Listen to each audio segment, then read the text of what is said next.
একটু খেয়াল করে শুনেন। আল্লাহু আকবার। আপনি কি কল্পনা করতে পারেন 40 বছরের পাহাড় সমান গুনাহ আল্লাহ মাফ করে দিলেন মাত্র 10 সেকেন্ডের একটি তওবায়? হ্যাঁ, ঠিকই শুনছেন। কিন্তু এটা কিভাবে সম্ভব হলো শুনেন।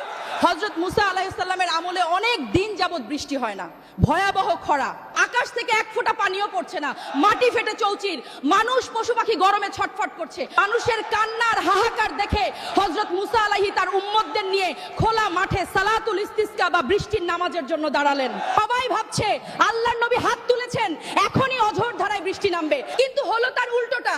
বৃষ্টি তো হলোই না, বরং রোদের তাপ যেন আরো বেড়ে গেল, আগুনের মতো গরম বাতাস বইতে শুরু করলো।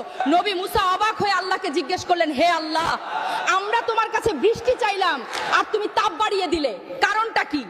আল্লাহর পক্ষ থেকে জবাব এলো, মুসা, এই ভিড়ের মধ্যে এমন একজন পাপিষ্ঠ ব্যক্তি আছে যে গত 40 বছর ধরে টানা আমার নাফরমানি করছে। তার একটা গুনাহের কারণে আমি